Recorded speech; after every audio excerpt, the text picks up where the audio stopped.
नमस्कार। आज के इस एक्सप्लेनर में हम हिंदू धर्म के सबसे पूजनीय देवताओं में से एक के गहरे दार्शनिक अर्थ पर बात करने वाले हैं। देखिए, जब भी किसी नए काम की शुरुआत होती है तो सबसे पहले जिनका स्मरण किया जाता है वो हैं गणपति, विनायक और विघ्नहर्ता। किसी भी शुभ कार्य से पहले इनकी पूजा होती है क्योंकि इन्हें बुद्धि, सफलता और शुभारंभ का देवता माना जाता है। लेकिन आज हम केवल पौराणिक कहानियों की बात नहीं करेंगे, बल्कि हम इस अद्भुत स्वरूप के पीछे छिपे उस प्राचीन ज्ञान को डिकोड करेंगे जो आज की हमारी भागदौड़ भरी जिंदगी में भी बिल्कुल सटीक बैठता है।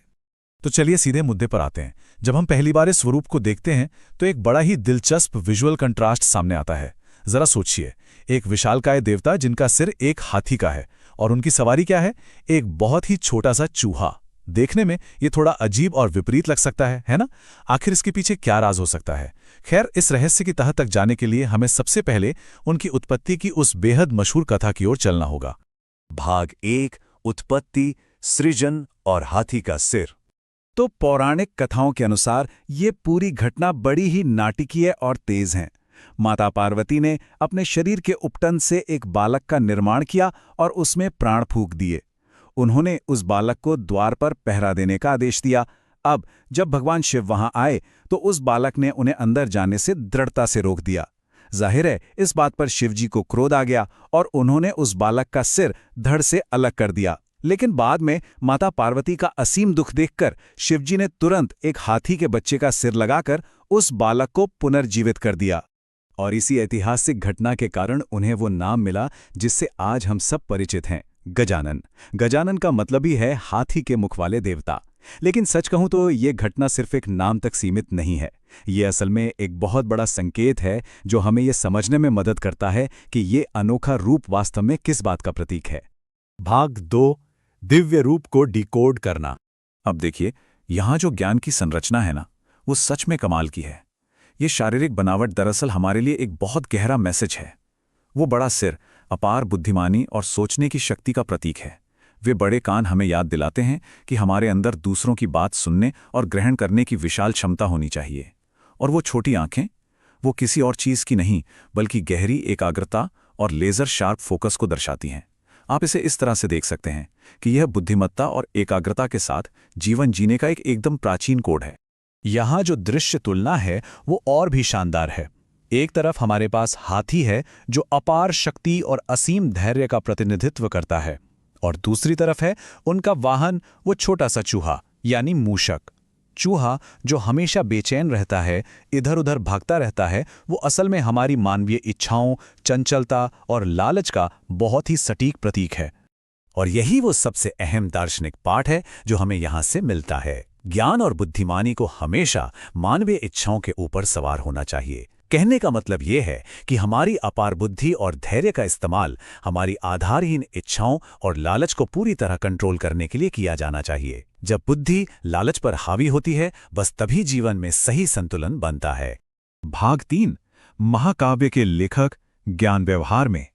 अब बात करते हैं एक और बहुत ही प्रसिद्ध नाम की, और वो है एकदंत, यानी वो देवता जिनका सिर्फ एक दांत है। अब आप सोच रहे होंगे कि ये नाम कैसे पड़ा, उन्होंने अपना एक दांत कैसे खो दिया? इसके पीछे एक बहुत ही दिलचस्प कहानी है जो उनके समर्पण को बड़े ही सुंदर ढंग से दर्शाती है। ये कहानी ज्ञान के प्रति उनके असीम समर्पण की मिसाल है। ऐसा कहा जाता है कि जब महर्षि व्यास ने महान ग्रंथ महाभारत सुनाना शुरू किया तो गणेश जी उसे लिख रहे थे।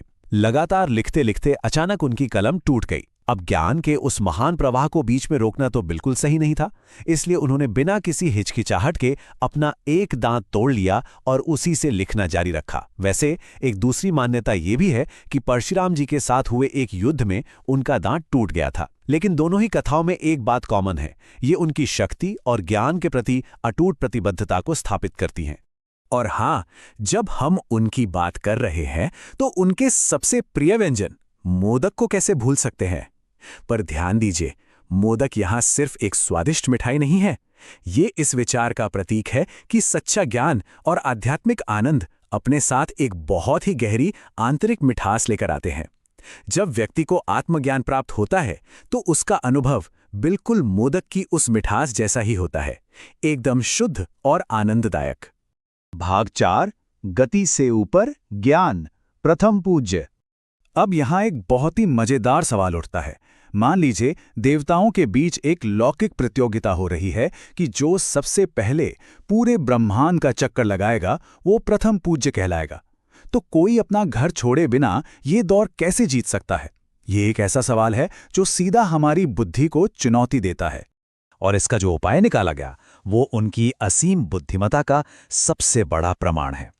उन्होंने ब्रह्मांड के चक्कर लगाने के बजाय बस अपने माता पिता शिव और पार्वती की परिक्रमा की और कहा कि मेरे लिए तो माता पिता ही मेरा संसार है। कितना कमाल का उपाय था ना ये स्पष्ट रूप से दिखाता है कि कैसे गहरी बुद्धिमत्ता और सच्ची भक्ति महज शारीरिक दौड़ भाग से कहीं आगे है। और बस इसी अक्लमंदी के कारण उन्हें प्रथम पूज्य देवता होने का सम्मान मिला। भाग 5 इतिहास और आधुनिक विरासत। अगर हम इतिहास पर नजर डालें तो पता चलता है कि ये परंपरा कितनी गहरी और पुरानी है। इसकी जड़ें बिल्कुल प्राचीन वैदिक और पौराणिक ग्रंथों तक जाती हैं। इतिहासकारों के माने तो 4वीं और 5वीं शताब्दी तक आते आते इनकी पूजा एक बहुत ही व्यापक ऐतिहासिक रूप ले चुकी थी। और आज हम भारत और नेपाल में विशाल गणेश चतुर्थी उत्सव देखते हैं। खासकर मुंबई में जो भव्य उत्सव होते हैं वे सच में ज्ञान, नई शुरुआत और उस सकारात्मक ऊर्जा के सबसे बड़े आधुनिक प्रतीक हैं। तो इस पूरी चर्चा से सबसे अहम बात जो निकल कर आती है वो ये है कि ये केवल एक पूजा नहीं है, ये जीवन जीने का एक पूरा सूत्र है। ज्ञान, धैर्य, विनम्रता और आत्मनियंत्रण, यही तो वो असली सार है जिसके बारे में हम बात कर रहे हैं। आज भी जब लोग पूरी श्रद्धा से वक्रतुंड महाकाय मंत्र का स्मरण करते हैं तो वे असल में इसी आत्मविश्वास और सकारात्मक ऊर्जा को अपने भीतर जगाने की कोशिश करते हैं। और अब इस एक्सप्लेनर को खत्म करते हुए मैं आपके सामने एक बहुत ही महत्वपूर्ण प्रश्न छोड़ना चाहता हूं। हमने देखा कि कैसे ज्ञान की सवारी इच्छाओं रूपी मूषक पर होती है। तो आज की इस तेज तर्रार दुनिया में जहां इच्छाएं और भटकाव हर तरफ मौजूद हैं, हम इस प्राचीन ज्ञान, धैर्य और आत्मनियंत्रण की कोट को अपने रोजमर्रा के जीवन में कैसे उतार सकते हैं? ये एक ऐसा सवाल है जिस पर हम सभी को गहराई से विचार करना चाहिए।